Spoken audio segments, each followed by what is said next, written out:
Howdy, everybody, and welcome back to the Roofer Growth Hacks podcast. I've got Lyn Askin here. He is a mentor, a coach, a friend.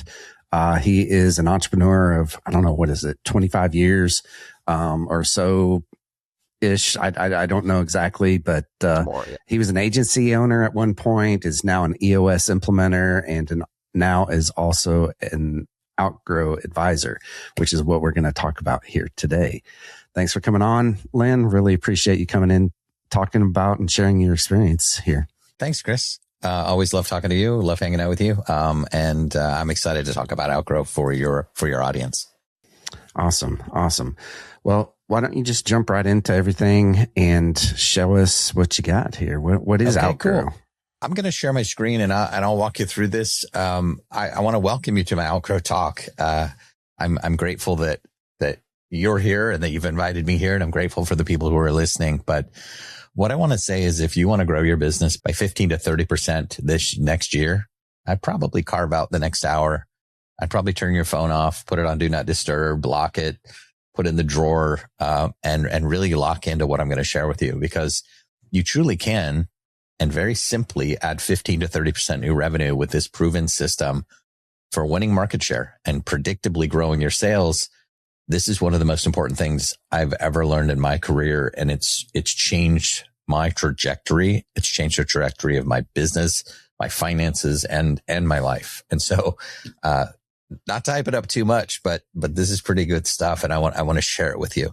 The creator of this system is Alex Goldfein, and he is the author of 7 books, several of which I guess are New York Times bestsellers.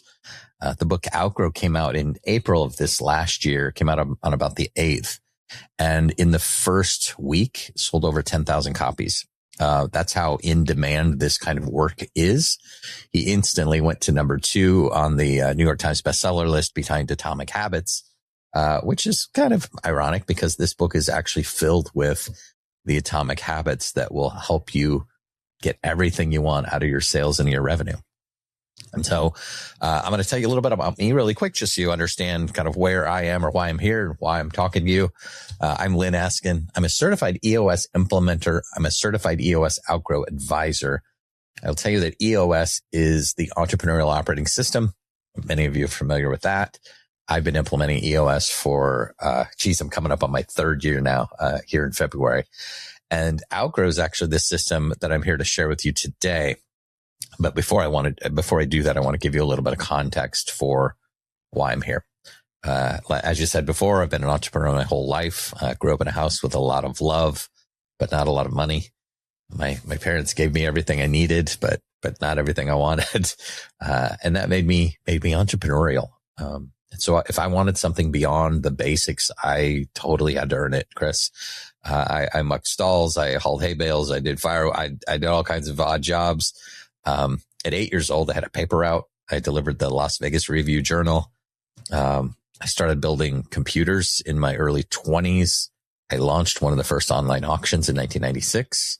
I built my first e-commerce store in 1997, and I started building websites for other people somewhere around 97, 98. Eventually ran a full-scale marketing agency. Along that journey, Chris, I ran out of money more times than I can count. From the outside, looked like the calm duck kind of floating on the pond. Under the water, I was paddling like hell. There were weeks I didn't know how I was going to make payroll. I used credit cards to juggle cash flow.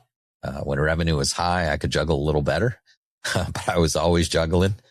When revenue dipped, I had to be an expert juggler. I'd have a good year and I'd owe the IRS a ton of money. And I have a bad year and I couldn't pay them. And that cycle repeated over and over and over and over, resulted in a $187,000 lien on my home. And you would think that would be a pretty good wake up call. But it wasn't for some reason. I know when people look at me and my career now, they assume that it was this smooth upward line. I'm here to tell you it wasn't. There were many moments where I seriously considered just shutting everything down and going back to a job. Not because I wanted a job, but because I wanted the certainty of a paycheck. And what I finally realized that I was I wasn't chasing money. I was chasing predictability. And even that realization wasn't the wake up call. That came in 2020. You know this story, but I was out in my yard. I was fixing my fence and I collapsed in my yard. Had a massive bilateral pulmonary embolism. And that moment forced me to take everything seriously. My business, my health, my future, my family. And not long after that, I discovered EOS. I knew I needed to fix my business. EOS gave me structure. EOS helped me grow. EOS ultimately helped me sell my marketing agency. And I became an EOS implementer. Now here's the interesting part. As an EOS implementer, we're really taught how to sell. Once I get you in the room in that 90-minute meeting and I explain EOS to you, you're sold because it is so powerful. Yeah. But they didn't really teach me how to get people into the room, and so some EOS implementers struggle to get new clients. I happen to have a very big network and I was very lucky, but I still didn't have the certainty I was after. Then it was late 2023. A good friend of mine, Mary, she saw Alex Goldfang speak at an event in Arizona. And Alex shared during that event that he had earned $7 million that year as a solo consultant. Let that sink in for a minute. One man solo consultant, $7 million. It's more than that now, but this was 2023. And so Mary went to him afterwards and said, "Oh my God, I need this in my practice. My EOS implementer friends need this. Is there any chance you would teach us how to do this Outgrow thing?" And Alex said yes. And so over the next year, roughly 400 or 500 EOS implementers learned how this system for proactive, predictable growth. Alex documented it all in the book Outgrow. But everything in this system that I'm going to share with you comes directly from that book and this system. And I'll tell you, Outgrow's been around for 20, 30 years. Alex has 400 clients doing Outgrow over that period. But what I wanted to say about it is, in EOS, I help leadership teams get crystal clear on their vision. I help them get where they want to go and how they're going to get there. We set very specific targets. We align the entire organization. We execute with discipline, and accountability. And every quarter we set revenue and profit targets. And every quarter we compare results to what happened to what we said was going to happen.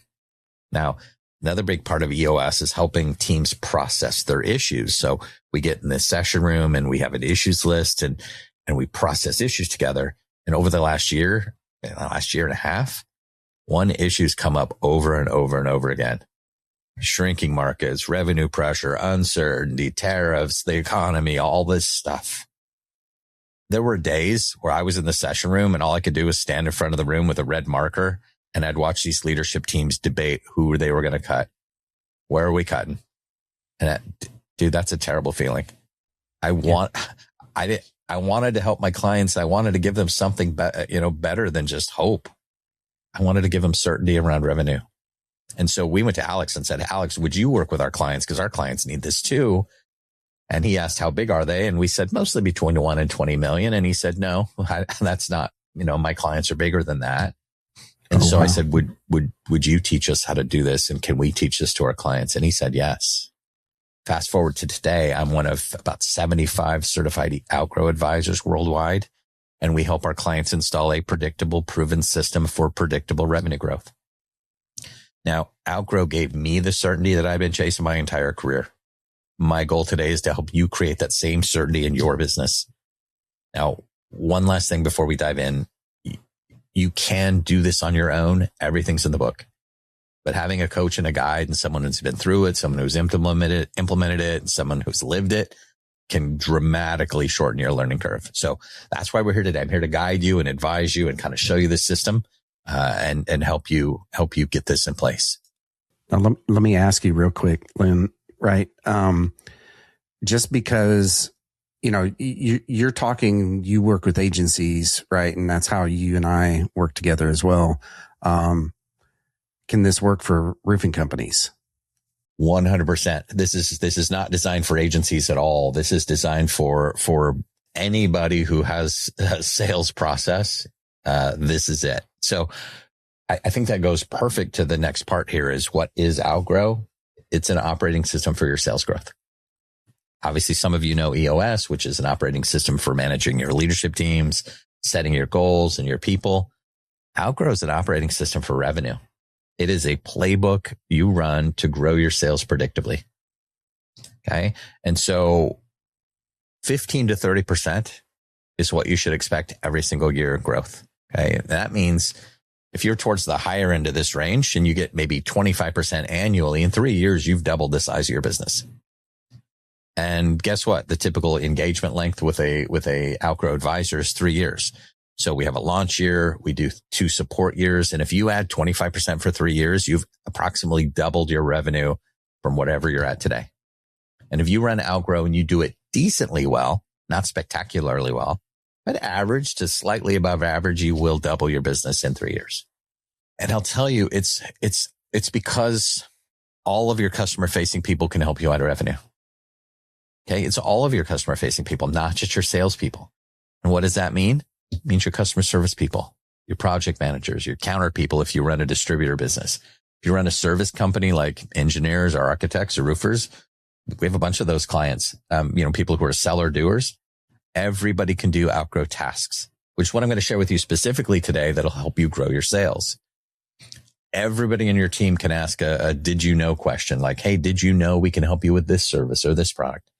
Everybody in your team can ask a reverse did you know question, which is, hey, what else do you need? They don't have to be salespeople to ask those questions. So what we're going to help you develop is a non-traditional sales force on top of your traditional sales force without any extra revenue or expense. Okay. Once again, a non-traditional sales force on top of your traditional sales force. I want to share this with you really quickly. This is 2 and 10. This is the basics of Outgrow. The data shows us that the average salesperson stops after 2 rejections, 2 no's, and they're done. However, the average customer doesn't buy until 10 interactions. Every salesperson stops after 2, right? And a typical purchase is made after 10 efforts in communication. Outgrow bridges the gap between the 2 and the 10. Outgrow takes your salespeople from the 2 to the 10, all of them systematically, and not just the salespeople, but all the other customer facing people too. And what we do, we add volume to your sales with the people you already have. So Outgrow is not hiring growth or acquisitive growth where you go out and you have to buy another company to add more revenue. It's growth with the people you have today, which makes it the most profitable growth we can have, guys. There's no new expenses for Outgrow revenue growth, besides your initiative with your Outgrow Advisor, but you don't have to hire 100 people at $1,000 a pop. You don't have to, $100,000 a pop. You don't have to acquire companies so that you can add their revenue numbers to your revenue numbers. You're just adding more quantity sold. Okay. You sell services, you're selling more services to more people. Love it. So what it is, let me try and sum this up for you really quickly. It's a system that installs 15 to 30% annual revenue growth for your clients every single year, or for you every single year. It's both a system of thinking and behaving, because Outgrow is really 2/3 mindset, 1/3 technique. The growth is totally predictable because it's based on behaviors. Growth is based on actions that your salespeople take. And the more actions we can get them to take, the more growth we'll get. The fewer actions your salespeople do, the less you guys will grow. And what we help our clients do in this work is we get them really strong on their mindset. Okay. Again, 2/3 of what we talk about today is mindset. Because if you don't have the right mindset, you won't do this work. Look, we already know what we need to do. We're just not doing the doing part. Okay. And it's because of mindset that we're not doing the doing. If you think when you pick up a phone and you're proactively calling someone that you're bothering them, that's going to be an awkward conversation. Okay. That's one mindset you could have. But the other mindset you could have is when you pick up the phone, you're just calling your customers and you're checking on them proactively. If you think that you're helping them and that they're going to benefit from even more value for what you can offer them, then you're going to sell accordingly. Either way, you got to sell, but only one of those two actually gets you money. Your clients and your prospects need to feel your strength. They need to feel your mindset. They need to feel that you're there to help them with everything they need. All of your products and all of your services, and that you offer the great value that you provide for them. They need to feel that. You protect them. You protect them from the weather. You protect them from storms. You protect them. You help people. Okay. And they need more of what you have. Here's the thing. Your clients don't often know everything that you do. Okay. I usually ask in a room full of people, and that's just you and I talking here, but I usually ask, how many of you think that all of your products and services that you offer, they're all in your client's working memory? They know all of the things that you guys offer, and no one raises their hand because your clients have you sort of niched down. Okay. Mm-hmm. Niched. I don't know. One of those words, however you say that. They got you niched down, and they think you only do this one thing because that's the only thing they bought from you. Okay. They got you kind of cornered into the specific product or service that you've offered them. And so again, Outgrow changes all of that. I'm going to show you a couple things really quickly. I want to show you a case study. I've got a lot of newer ones that I should have put in the slides today, but I've got a couple older ones here I want to show you. This client, this is an HVAC supplier or distributor. Every one of these ups and downs is a full year. Okay. So you see these ups and downs. So up, down, and seasonal too. It's HVAC. Yeah. So it's up in the summer, down in the winter, up in the summer, down in the winter. And I think what you can see if you look at this, these 5 years are about flat, right? This is 5 years, just flat sales. And you could see when they got started with Outgrow, what happened after that. Look what their revenue did. Yeah. Okay. I can show you client after client like this. This is the same client, but what I'm going to show you here is these first 5 years are sales that happened to them. Sales that just came in. They were simply picking up the phone and they were taking orders, right? Uh-huh. And 90 to 95% of companies operate this way. Yeah. Most companies don't have a proactive selling function. And this is why Outgrow works so well. Most companies have an order taking function, and they might have a very good customer service function, but there isn't anything in the way of proactivity. And that's what we infuse for clients. This last half of the year, these are sales they created, and they created them with their behaviors. Okay. Look at the revenue numbers. Yeah. It's like a hockey stick at the max at about 37.5. Hockey stick up here is almost 60,000, and that's in the month of July. Yeah. Okay. These are just, it's double. It's double the revenue. Amazing. All right. Another way to think about this chart. This is reactive selling. This is proactive selling. Mm-hmm. Okay. 90 to 95% of the companies in the world sell reactively. We teach our clients to go into proactivity. Okay. Gently and suddenly. But they'll grow, right? Clients average 15 to 30% growth over the last 20 years. There's a great quote by I think it was Hemingway. They asked him how he went bankrupt, and he said, gently and then all of a sudden, or gradually and then suddenly, I think is what he said. It's the same thing, right? One of the biggest takeaways of Outgrow for clients is that sales is not something that happens to you or shouldn't be. Sales is something that you are in complete control of. And by doing this work, you put yourself in total control of your sales. Now, this is the fun part. Everything I'm going to talk to you about now, you already know. Right? You already know. How about that? Jumped on this webinar thinking you're going to learn a bunch of new stuff, and Lynn's droning on about a bunch of stuff you already know. Aren't you glad you signed up for this? But knowing what to do doesn't sell anything. Knowing what to do doesn't make you any money or feed your family. 100%. Yep. The difference, though, between knowing and doing, it's so vast. Okay. We're in business. You're in business. We only get paid when we do things. We don't get paid to just know things. Okay. We get paid to take action. And so everything I'm going to share with you today, again, you already know, but the question is, what are you going to do? What action are you going to take based on everything we talk about today? And my hope is that you'll take away a couple of things from this talk today. And when you leave here, you'll go do out and do those things. And you'll do them right now. After this session, you're going to go get more revenue starting today. That's my hope for you. I would think that everybody knows that a phone call is more effective than email, right? Okay. It's not rocket science. I'm not saying anything very creative or new or interesting here, but I think everybody knows that. Everybody knows that talking to somebody directly is better than email. And yet we email. And I guess the question that I'll ask is, what is the typical response to an email? Okay. You send an email to a client. The typical response is nothing. And then you sit there as a salesperson. You've got to wonder, are they mad at me? I don't know. Did they go with someone else? I don't know. Did they change their mind? I don't know. Right? If you don't send the email, you don't have any of these problems. When you email, you put your value right in the trash bin with the spammers and the Best Buy and everybody else who emails you. So I think we can say that phone calls are more valuable than email. I will also say that everybody knows that referrals are a great way to grow sales, and yet we don't ask. Mm-hmm. Yep. And the final simple truth here's the truth. Number one, phone calls more effective than email. Number two, referrals are the best way to get new business. And number three, you can't communicate less and sell more. You got to communicate more to sell more. Mm-hmm. So knowing what to do is very different than actually doing it. 100%. And again, so I know that you know all this stuff. Like, this is not particularly brand new.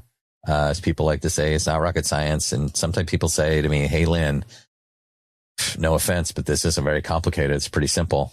And I say back to them, that's a pretty good compliment, right? No offense and simple on purpose. It has to be, or people won't do it. So let me ask you this. If we know these things, why don't we do them? Here. Oh, yeah. Here. I'm going to tell you a quick story. I've got this old French Acadian style home. It was built in about 89, but it's beautiful. It's beautiful. It's my dream home. The front stairs out front. So I've got this beautiful antique cypress balcony and there's stairs up front. It's this old Acadian style. When we bought the house, the home inspector said, hey, you're going to have to change those stairs out eventually. They're getting pretty dangerous. So my wife called around, got a few quotes, and I don't know if you know how hard it is to get quotes for antique cypress stairs, but it's not easy. But we got 3 quotes, which is, I'm proud of her. She worked her butt off to get those 3. And each one of those guys came out to the house. They took a look, they measured, they went and sourced the material, and we got 3 quotes. And Abby and I, we just got busy and we kind of forgot about it. And then one day, one of the contractors, my phone rang and he said, hey, Mr. Lynn, you still wanted to get those stairs replaced? And I said, yes. Thanks for reminding me. When can you start? He said, I can be there Tuesday. And I said, let's do it. Of the 3 quotes, which one do you think was the most expensive? Probably this one, I'm guessing. The guy that followed up. Yep. Yeah. Guess why he got the job?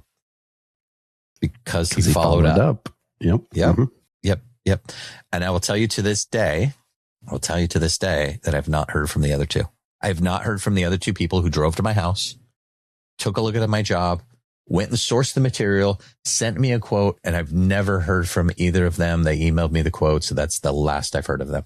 And the interesting thing to that right there is that is so common, right? I've interviewed thousands of roofing company owners, and when I ask them what their follow-up process is for their sales after they send an estimate, they're like, I don't know, our guys follow up.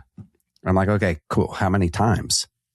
And how did they follow up? And almost always they're like, I have no idea, because they're doing it on their cell phones. The salespeople are doing it on their cell phones versus doing it through a phone system that could be tracked, right? So the owners have no idea.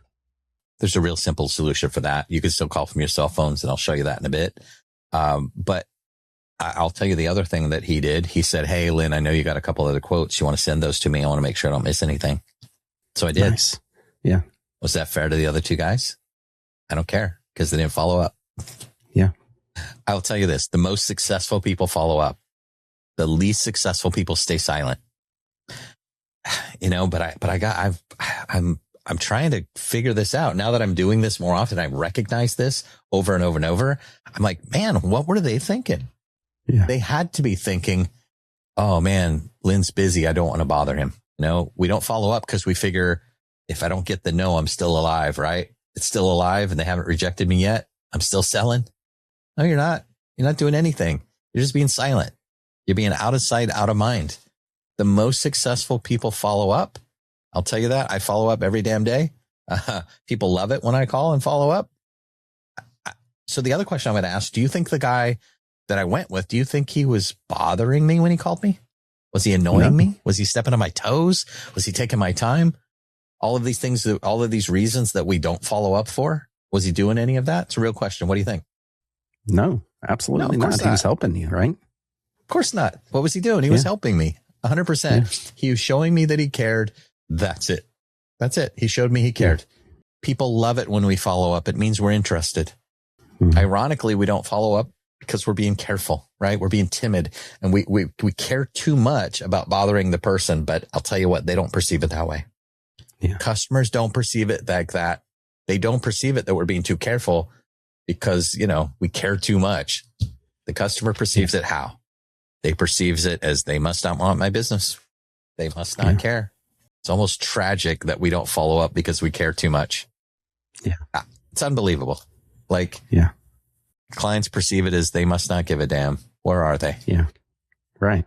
Okay. So he got the business. One more story really quickly. Landscape story. Last, the winter, we had our irrigation system in the backyard. We had them come out and we had them flush it out, turn off the water because we had a bad freeze last year and we don't want our pipes to freeze and stuff like that. So, we had him do that. In April, he called me up and said, "Hey, Lynn, I want to come out. I got you on the calendar for turning your irrigation system back on." It was April and I'm like, well, I just let you know, I did it already. It's back on, but how much was that job? And he said it was $88. And I said, oh, well, shoot, just come out anyway. Come out, make sure I did it right. Go check it, make sure the system's good. I'll pay the $88. And then I thought to myself, while you're out here, why don't you quote me on the mulch that we need for the yard? Okay. We had a big yard. We got a lot of mulch. So he came out, looked at the house, called me up later that afternoon and said, "Hey, Lynn, got to let you know, you should need to cut those azaleas in the front. All of your citrus trees are dead in the back. We should pull out that bamboo. Here's the quote for the thing." And it was $6,000. He turned an $88 job into $6,000 because he asked the "did you know" question or the reverse "did you know" question. Like, "Hey, Lynn, did you know you need to cut those down? Hey, Lynn, did you know those were all dead? Hey, did you know?" He asked a "did you know?" Okay? Yeah. And then we had him out just a couple of weeks ago for another $5,100 worth of landscape work. And $88 awesome. job. He got the business because he followed up. One more story really quickly. You ever stood around a group like this and somebody said, "Hey, maybe you got a drink," and somebody goes, "Gosh, does anybody have a good chiropractor?" Or I don't know, maybe a good marketing agency for roofing companies, right? What do other people in the group do when somebody asks for a recommendation? They all go, "Hey, I got a guy." And then somebody else is like, "No, you got to go with my guy." And they fight for their guy and they argue with each other, right? And you got to go, no, you got to go with my guy for the following 16 reasons. And before you know it, all these contacts show up on your phone. We used to have business cards. Now we shoot contacts back and forth, tap our phones together. People love giving referrals. Why do you think that is? Make themselves look good. I mean, they know they got their guy, right? I'm smart.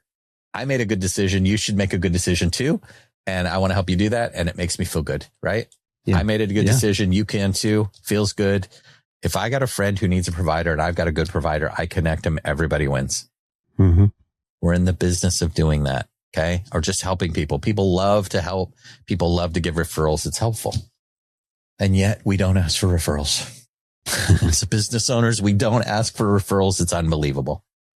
Yeah. So back to the first slide. What keeps us from following up? What keeps us from selling? What keeps us from asking for referrals? It's fear. Okay. Yeah. Question I'm going to ask is fear of what? Rejection. Fear of, pretty smart. Yeah. It was on my slides. No. Okay. What's on my next slide? You have no idea. I don't know. Fear of rejection. But I'll tell you that fear is the strongest emotion. Okay. Let's role play for just a second. So I want to sell something. What am I selling? To give me what do you sell? What am I selling? Just give me something. Yeah. It's something that sell me some SEO services. Oh, cool. SEO services is my favorite thing to sell. Okay, awesome. So I'm the best SEO salesperson in the world and I'm trying to sell you and I call you up and I'm like, "Man, you really need this." And you tell me, "No, I don't need that right now. I'm really happy. I'm with Chris and I'm good and I don't need it." I might ask you some questions and you're like, no, really, I'm good. I don't need it. Well, now my worst fear has come true. I just got rejected. Okay. So right in my head, right in my face, I got rejected. And I was avoiding calling you because I was afraid that I might die. I have this fear. And that's how big the fear is in your head sometimes when you think, "Oh, I got to call this guy, but I might die." but before I die, my kids are going to starve, and then I'm going to lose the house, and we'll be starving and homeless. It's ridiculous, right? But we build that up in our heads so big. Okay. So when I say it out loud, it sounds crazy, but that's the kind of thing that goes through people's heads when they got to pick up a phone and make a phone call and try and sell somebody. Okay. Yeah. That happens to everyone, including me. The fear is automatic, and it's so big that we don't even know it's there until you speak it out. And then you figure out it's kind of ridiculous. It's just not reality. It's just made up crap in your head. And everyone who's listening to this, I know you've avoided proactively growing your business because of that fear. I know it because I do it. Everybody in here does it. Every one of your salespeople does it. And they always will, because it's human nature.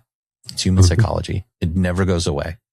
Fear of rejection is why we don't do the things we know we should do. Okay? If you ever find yourself avoiding something personal or professional, it's almost always because of fear, and fear is the precursor to procrastination. Personal example, weight loss. I could stand to lose a few pounds, and I know how. Like, some of you guys listening are probably steady and fit, and I'm a little jealous. I get it. I've never really been steady at that. I go up and down. I go up and down. But I go down when I work on it. Okay. I work on it and I go down, and then I stop, and then, gain a little bit of weight back and all of those things. And sometimes that's like our sales growth. Like we work on it for a bit, and it picks up, and then we get busy and we forget about it. We don't do it. And then once you stop, it's really hard to get back into it. And for me, the reason I avoid working out, I guess, I don't know, because I like to eat and drink a lot of tasty things, I guess. I don't know. I like to sit in my back patio and smoke cigars and eat good food. And to lose weight, I'd probably have to get away from some of that. So my fear, I guess, is giving some of that up and working out. And I know exactly what I need to do to lose weight. I've done it 50 times in my life. I know exactly what I need to do. I know what works for me. And I've done it over and over and over again, just like you know how to grow your sales. Mm-hmm. You've done it over and over again, but you avoid it because you don't want to give up the things that you like, right? And so, again, I even got a gym in my house. I can walk to it from here. It's 2 seconds, and I got everything that I need, and somehow I avoid it. I think it's fear. It's fear. The fear is the precursor to procrastination. Fear leads directly to procrastination. And the funny thing is once you start again, you're like, oh God, why have I been avoiding this? This is not hard work. Picking up the phone and talking to people is also not hard work. But the problem we have is that sales is a rejection profession. Okay. And so if you're the owner, if you're listening to this, you're the owner of a roofing company, and you go to your team and say, all right, guys, we're doing Outgrow. Let's make some calls now, 5 calls a day. Let's do it. Well, they want to. They want to do it, but their fear of rejection is so great. It's bigger than your will. It's bigger than your request to do some proactive calls, so they don't. Okay. Now your work and my work is to make corporate change. And most corporate change fails because it doesn't address the mindset that keeps it from happening in the first place. It doesn't address the fear. So most change kind of fizzles. You've heard, I don't know, I used to hear this. My team called me the flavor of the month boss. Like I was always switching things around and doing things differently because I never addressed the mindset. Mm. And I'll tell you that Outgrow is 2/3 mindset. I got to help people through their fears. Now, the problem with that is we work in a rejection profession. Nobody fails more than salespeople. Okay. Who fails more than salespeople? I can't think of anybody. Baseball players fail about 70% of the time, and they go to Hall of Fame. Right. You bat 300, you hit 3 out of 10 hits, you're in the Hall of Fame. Okay. Salespeople, the best salespeople on the planet probably succeed 10 to 15% of the time. Yeah. And that means we're going to fail 8 or 9 times for every success. 8 or 9 no's for every yes. It's a nightmare. And that's what we do for a living. Okay. We're going to get told no 8 or 9 times out of 10. If you do that, you're one of the best. Okay. But we need the no's. We need the no's. Otherwise there's no yeses. If you avoid the no's, you literally don't get any yeses. I know that the most successful people on the call or listening to us right now, the ones with the biggest and most successful businesses, you guys get rejected the most. Yeah. You hear the most no's, and those of you who don't hear no very much, you don't sell very much. That's a fact. I will tell you, I did about I did about $470,000 last year. The year before I did about 270. It's a new EOS practice. But from January last year to about August of last year, I sold $1.3 million worth of EOS work. 1.3 million as a solo practice because I did Outgrow. I bet I get rejected about as much as anybody listening to this call. I get told no every day and I hate it. It sucks. And I still go through it because I need the no's to get to the yeses. You see how important that little mind shift might be to a salesperson? It's immense. We need the no's. We got to chase the no. If you avoid the no, you will also avoid the yes. Okay. That's not how to sell. God, this is a dumb profession. So anyway, you get told no so much, but that's just how it is. That's reality. And so fear, the thing that makes us afraid, where does it come from? What causes the fear? Well, for the most part, when do customers call salespeople? When they're happy? Nope. Yeah. Nope. Do they call you and go, God, that was awesome. Can I give you guys more money? Did we get that? Did we get those calls? No, not very often. Yeah. Customers call when they're mad. Okay. Yeah. They're mad. We screwed up. Where's my product? It's not working. My guys are standing around. Do you know how much union guys cost? You're killing me. Like, they're calling you upset. And when they call, that's when it is. Customers only call when it's stressful enough to pick up the phone. If it's not stressful, they're not calling you. Okay. They got other things to do. So salespeople who are answering upset client calls all day long don't really want to talk to clients. Mm-hmm. Okay. All day long. Those calls come in. They get a call. It's a problem. They fix it. We have to fix it. We can't not fix it. We fix it. And then, it's this little vicious circle of call comes in. We service the client unhappy. We hang up. Call comes in. We service. And so as soon as you put the phone down, another call comes in and we just keep doing that. And what I want to tell you is this is only probably 5 to 10% of your customers. It's only 5 to 10% of the customers who call because they're the only ones unhappy. The rest, the 80, 90, 95%, they're happy. They're good. They're not calling. Nothing's wrong. Okay. You only talk to the squeaky wheels. Yeah. Yeah. And the good ones, the ones who are happy, aren't calling you because nothing's wrong. And you're not calling them because you're busy with the squeaky wheel. And so your best customers, your most profitable ones, the ones that don't take anybody's time, that are on autopilot, they're just buying what they buy. Nobody's talking to them. Nobody talks to them. And so the fear comes from the fact that your salespeople only talk to the negative people all day long. Nobody talks to the 80 or 90%. So if we can get you and your team to consistently go to the 80 or 90% of your happy clients, you can double your business. Wow. You can double your revenue. You can double it just by systematically talking to people that you don't regularly talk to. So you go to them. That's the work that we do. Okay. Again, systematically, regularly, proactively talking to those people, you could double your revenue. All right. So how do we deal with and eliminate that fear? If we can get your salespeople talking to the 80 or 90 or 95% of your happy clients, you can double your business. You can double your company. Yeah. You can double your revenue just by calling the people you don't normally talk to. And so we call them. That's the work. And when we do talk to them, one of the things we do, we talk to them. I'll tell you what to say to them. Okay. We're going to call our clients. One of the first things we do, it takes about 90 days to get to kind of workshop. But what I do is, if you were to hire me for Outgrow, I call your clients. You give me 5 of your best clients, and I'm going to go interview them on your behalf. And when we do those calls, we get incredible feedback. Okay. This is real customer feedback from a client. Look at some of these comments. It's crazy. They're my number one supplier out of all the ones I've ever worked with. This is the same company as the chart I showed you earlier, but they're receptive when you call them. I know Tim as a person. I know his wife. He knows mine. They make it personal. It's not just an order. You're not just an order. Loyalty, personality, fun. You know what this company sells? They sell plumbing and HVAC products. Okay. I'm totally in like the sexiest industries. So, but if you look at the words they're using, these people sell pipes and valves and toilets, and working with them helps us make our customer feel important. They're our best supplier out of 12, no question. Working with them saves me time and money. Time is money and they make me money. We have a trust factor. Together, we look out for one another. Okay. I've done this with a few clients now. And when I bring this back to the team and I show them how much your clients love you and what great work you do, it increases the confidence and optimism and positivity and energy of your team. Okay. Your clients know how good you are. And what I'm asking you to do is I'm asking you to believe them. That's it. Believe them. Okay. Yeah.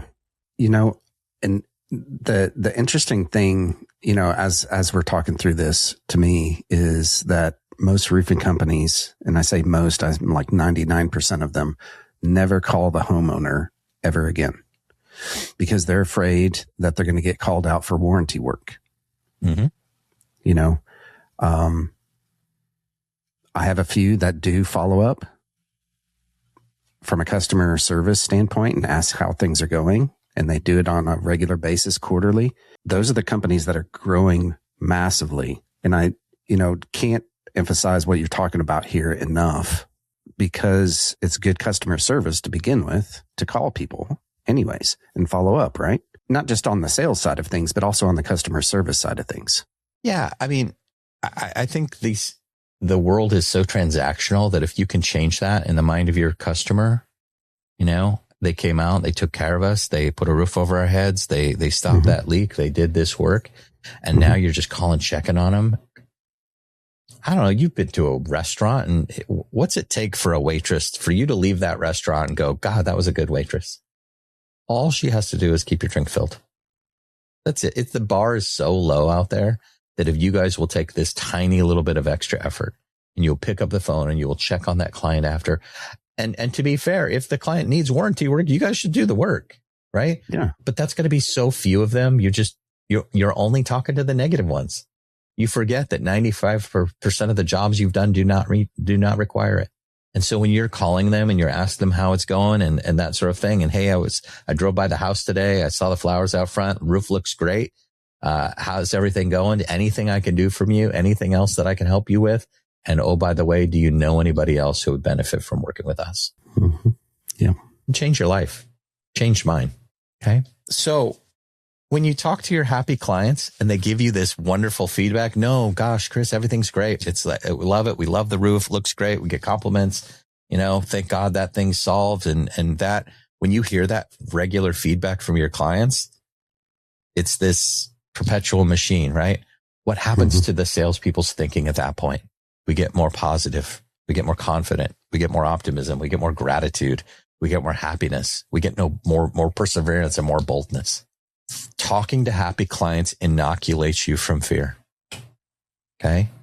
This is the vaccine you want because it makes you money. It's a vaccine against fear. It's going to the 80 or 90%, immunizes you against fear. Okay. And when the fear goes away and we can get our team to consistently and systematically communicate with our customers and prospects, gosh. Yeah.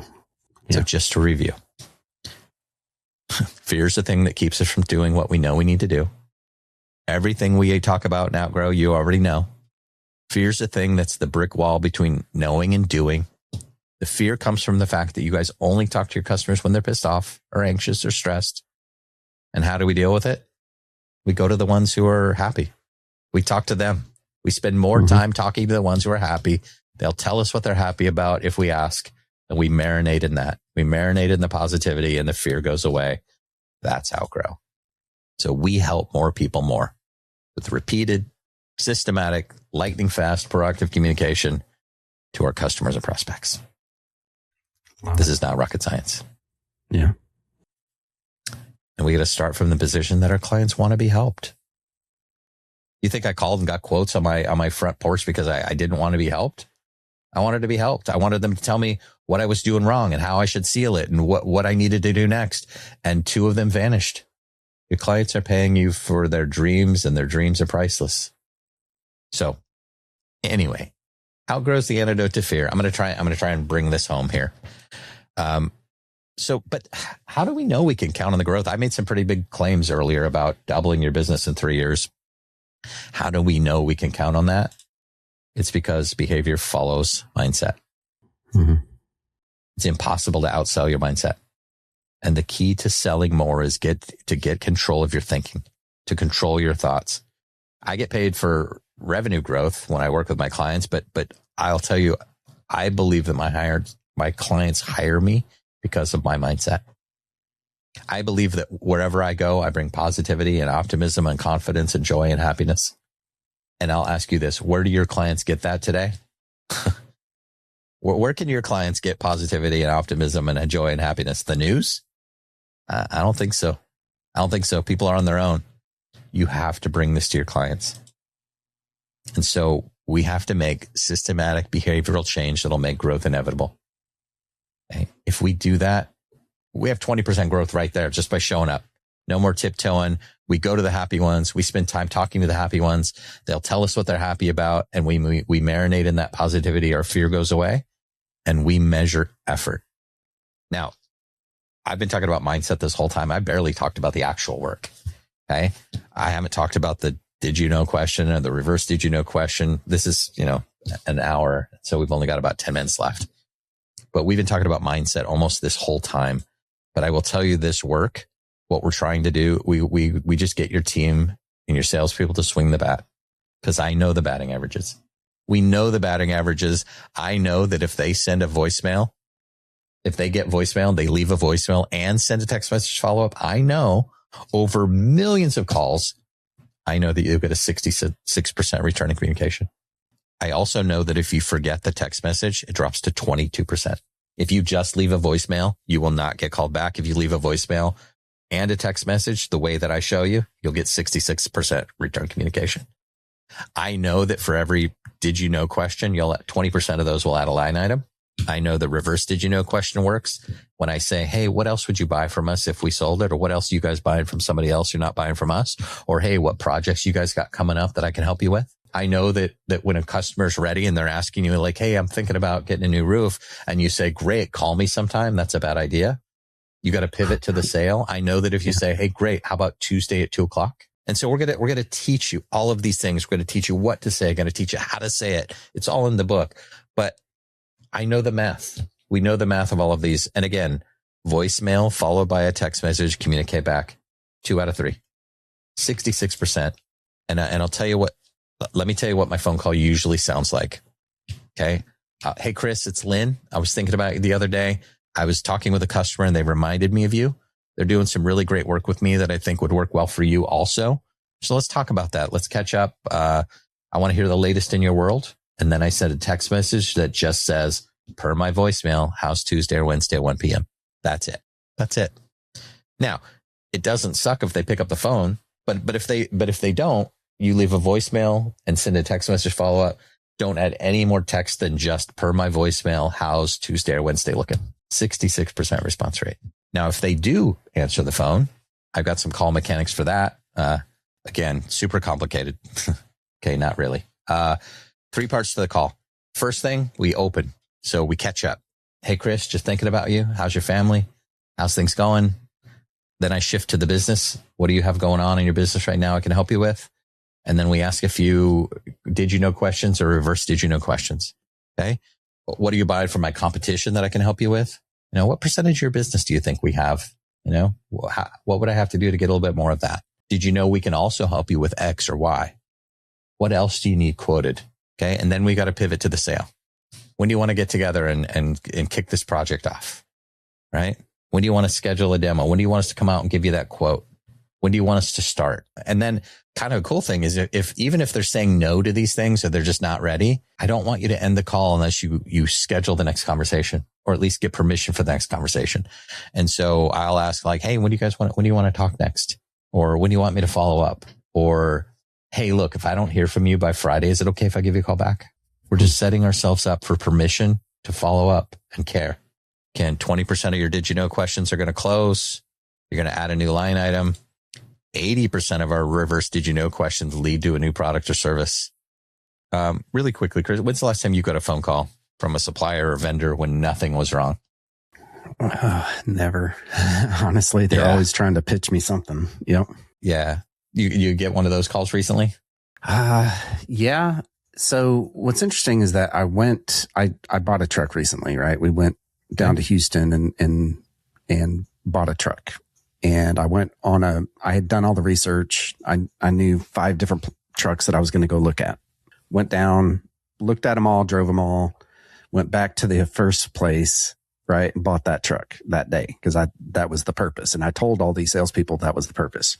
Got a call back from one of the 5 dealerships, maybe 2-3 weeks later.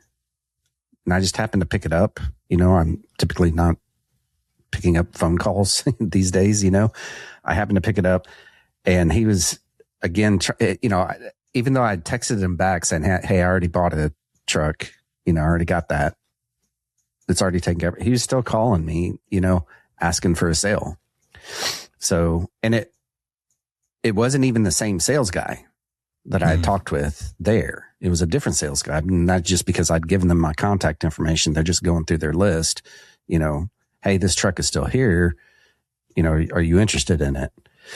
So yeah, that's about the only time really in the past 3 or 4 months that I've picked up a phone call, honestly. When you got that call, where were you? I was right here in my office. Yeah. I was just happened to be in between meetings or something like that. It was I don't know why I picked it up, but I picked it up. Typically I let those go to voicemail just like most people. So you were there at your desk or just in your office? Mm-hmm. Were you sitting, standing? Yeah, I was sitting. I was right here. Okay. Cool. Mm-hmm. And so you remember a lot about that phone call. Yeah. Tell me about 5 emails you got that day. Ooh. You can't do it, right? You can't do it because phone calls are more valuable than emails. Yeah. Right. And so again, just a little example, but here's what outgrowers do. This is what we do. If you're going to run Outgrow in your business, you are going to assign target actions. Somebody's going to run this process in your business. You're going to assign target actions to a team member, right? Okay. You're going to tell your team, here's the things I want you to do this week. Here are the type of customers I want you to call. This is what I want you to say. Then the salespeople are going to proactively communicate and do those things. They're going to log their actions. Okay. We have a form. You can use your cell phone. You just log how the call went afterwards. You log, did you ask the questions? Did you know? Did they respond? Did you leave a voicemail? Did you leave a text? You hit submit. You send the form in. All goes in. We get great data from that. We look at those. We get powerful data and analytics. We tell you what's working and what's not working and who's not working the program and who is. And then we just share our success and our stories and our recognition with the team. Ultimately, it just becomes predictable growth that you can plan around. So what it looks like really quickly. 1, we're going to assign actions to your team. Okay. We're going to make 5 proactive calls. We're going to ask 5 did you knows. We're going to follow up on 5 quotes. Heck, we might even send 1 handwritten note. 2, the team goes and makes that communication. 3, so we also have a proactive call planner. Who are my best customers who can buy more from us? Who are the customers who used to buy and stopped? Who are the customers who haven't bought from in a long time? Who've recently received their service and we need to follow up with? Who haven't I talked to in 3 months or more? What prospects am I having conversations with that I need to follow up with? What prospects that I talked to once, but I didn't follow up or they didn't buy? And who do I know is buying somewhere else? Okay. And we just log all those actions. We log them into a form. It's a proactive call tracker. We say, was it a proactive call? We pick the call type from the drop down. How many did you knows, reverse did you knows, and we get really, really powerful data. And then we know who on your team is doing the work, who's not, who's getting results, who's not. We're analyzing, we're strategizing, we're telling the story about how the call happened. We're getting this positivity and energy every Monday morning about this work. We assign new work and then we go on and do it again. And we can track over time the new opportunities, the revenue closed, and all of that work. And again, we share our success stories and recognition every week.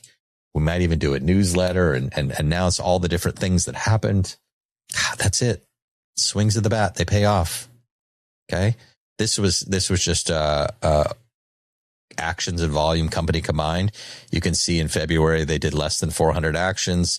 In August, they did over 700, close to 750 actions. This is sales. Yeah. Okay. You can see more actions, more sales, less actions, less sales, more actions, more sales.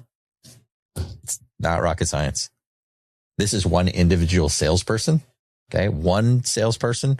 They were consistently closing like 26,000, 41,000, 39,000, 27,000. We taught them this system. They closed 50, 80, 85, and 90,000 consecutive months. Wow. Chris, this is my why. Okay. Got to know your why. Got to know why you do this work. And this is mine. There's my little guy, my wife.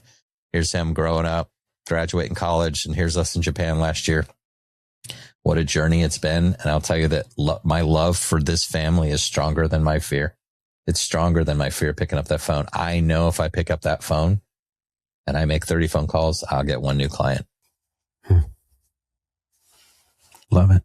Meeting Alex was kind of the starting point of the turnaround of me getting certainty in my business, for my revenue, and just knowing that I had the hearts and the gut to do the hard work that needed to be done. I encourage you guys to do the same thing.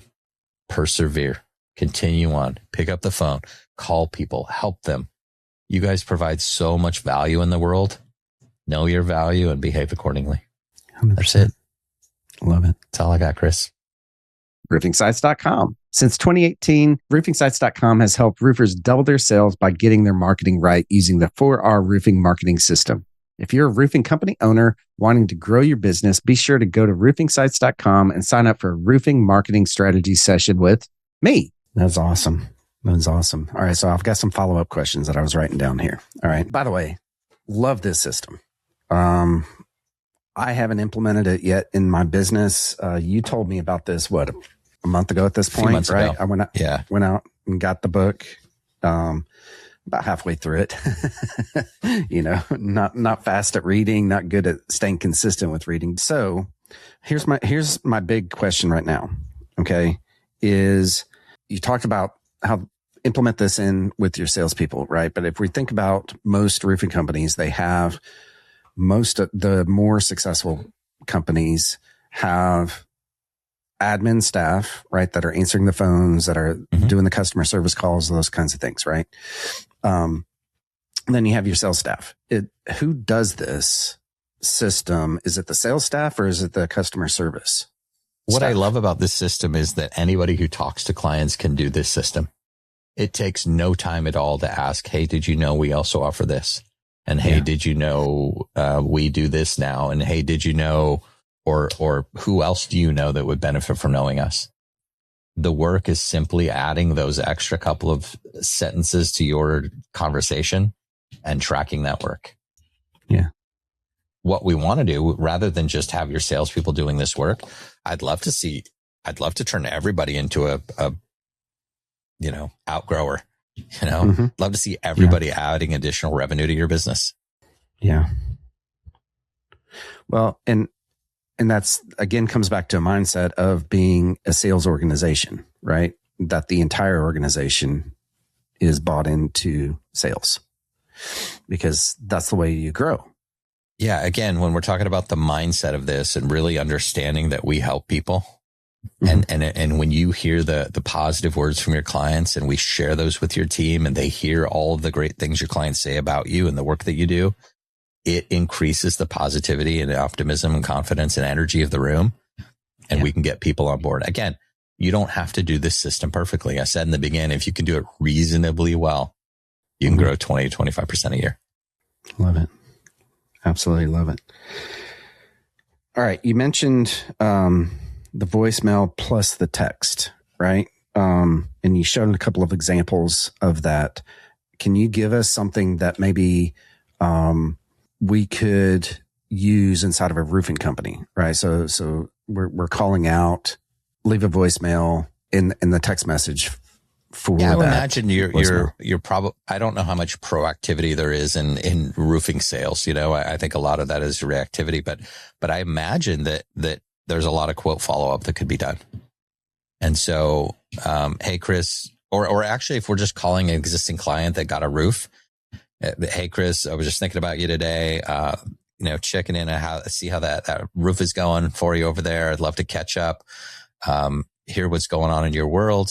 And then the text message would be, how are you free on Tuesday or Wednesday for a quick call?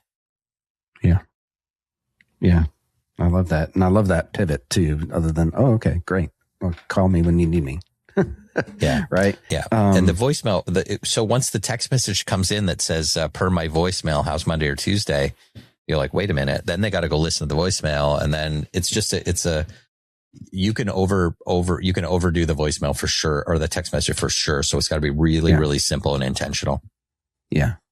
It's almost like a hook, right? Mm-hmm. You're using it as a hook to get them to the voicemail. Otherwise they might or might not listen to that voicemail. Yeah. And again, we're not doing anything nefarious here. I'm calling to help my clients. I want to help them. I want to know what else they've got going on. I want to know about their second property or their rental that they've got. I want to check on the roof there. I want to see if they have any friends who need our help. I want to make sure that they got good customer service from us. It's just a quick conversation. I want to see how you're doing. I'll tell you, I was working with a marketing agency recently, and they said something about, their clients kind of see them as a commodity. And, she was talking about her pest control guy. And she said, my pest control guy, he just comes and sprays. And, if somebody comes along was cheaper, I would switch. And I said, well, hang on a minute. What would your pest control guy have to do differently that you wouldn't treat him as a commodity and switch from him? I said, what if on the way to the house, he sent you a message and said, hey, I'm going to be at your house today. I'll be there about 3. I'm going to take care of your properties, anything that you need me to really focus on today. And then when he got there and he did the work, when he left, he said, hey, I just finished your property. Just want you to know the flowers out front look great. Let me know if you need anything. If you see anything extra, just give me a call. And she goes, oh my God, I would never leave him. Yeah. Yeah. That's interesting because that's my pest control guy right there. I mean, I've known him.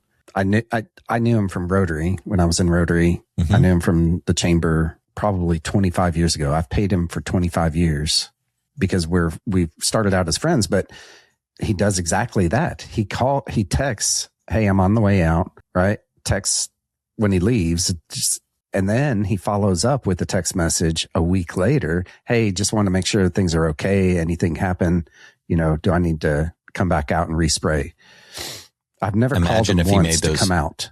Yeah. Imagine if he made those phone calls, he made it more personal. And he's like, hey, Chris, what's going on? I was at your place today. It looks great. And not just a text. Yeah. And then if you didn't answer, just leave that voicemail. Hey, I was out there. Just want to catch up with you. And then leave a voicemail that says, hey, you got time to talk on Wednesday or Thursday. Yeah.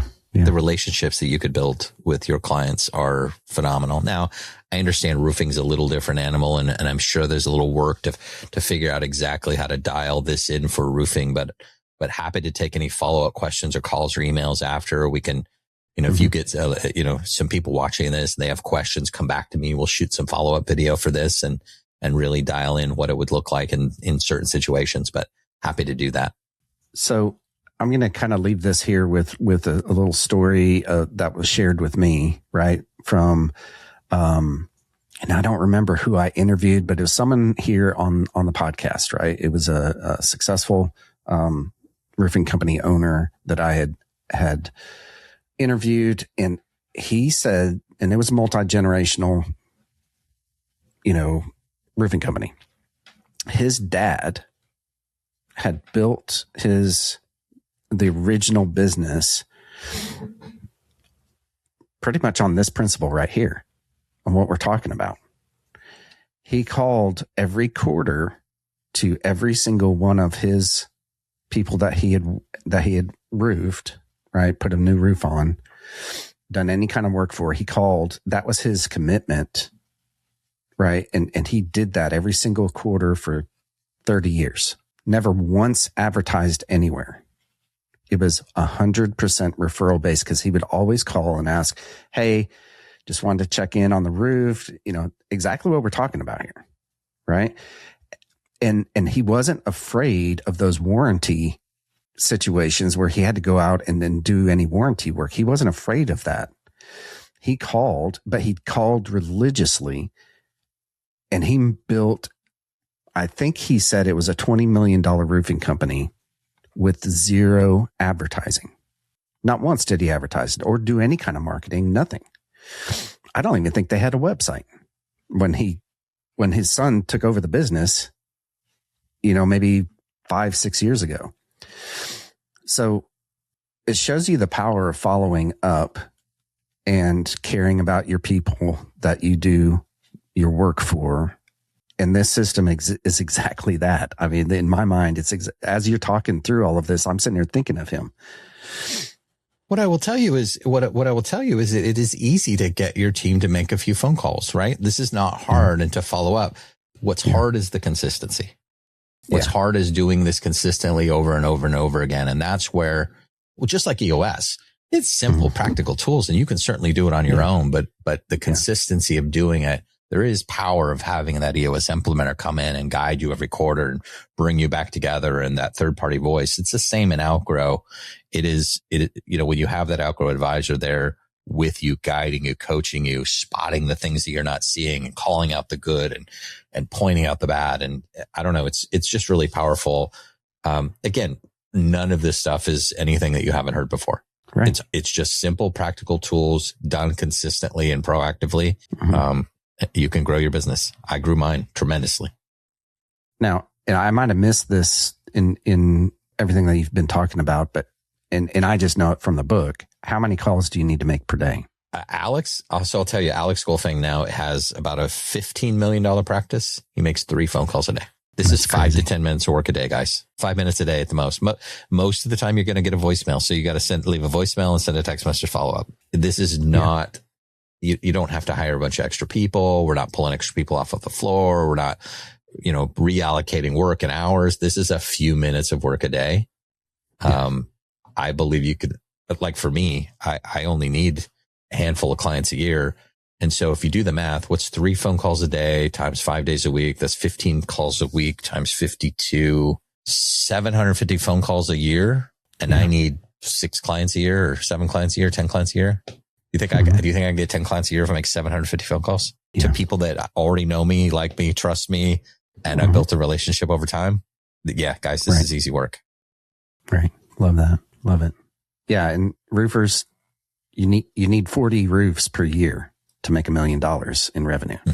One salesperson could easily do that using this system.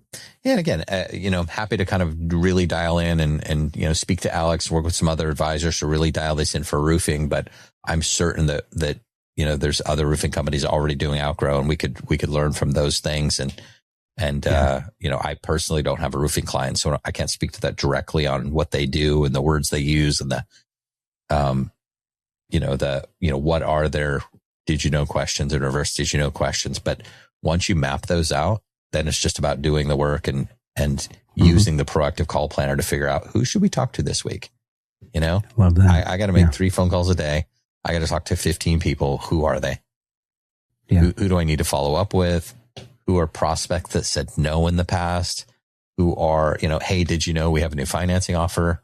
I know finance, it was a challenge earlier, but we've got this new deal. You follow up with people that you've talked to in the past. They feel helped. They feel loved. Yeah. 100%. Well, Lynn, thank you so much for coming on here. Really, again, by the way, this is the second time that you've been on Roofer Growth Hacks.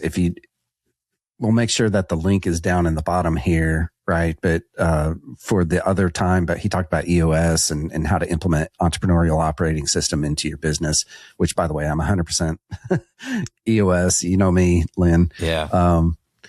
So thank you so much for coming on here and talking about the Outgrow system. I'm going to 100% implement this in our business right now. And I highly suggest that every single one of y'all listening to this do the same. Right. Whether that is calling Lynn and having him help you implement it, or just picking up the book or listen to it. It's on Audible too, right? It's called Outgrow by Alex Golfing. It's a simple system, right? I will tell you that I'm doing Outgrow with an agency right now. And in the first 30 days, they've closed $35,000 new revenue in 30 days and have a bunch more in the pipeline. They called a client that was a client 10 years ago, and they came back on for $30,000 this year. Wow. That's awesome. Yeah. Well, Thank you so much for coming on, man. I really appreciate it. Everyone listening, make sure that you or following us on YouTube. That seems to be our biggest channel right now. Make sure that you hit subscribe, hit like, hit Lynn up here if you have any questions about any of this. I'm sure he'd be more than happy to help you. Yeah, but be cautious because I'll follow up. I'll call you back. I will. I promise. Anyway, guys, if I'm easy to find, my name is Lyn Askin. I didn't do a good job of barking that in the call today, but I'm sure we'll get a contact information in the show notes, and I'm pretty easy to find. If you search Lyn Askin, I'm the only one on the planet. So put me in the Googles or the Facebook or wherever you want to search, and you'll find me, and happy to help you in any way I can. All right. Thanks.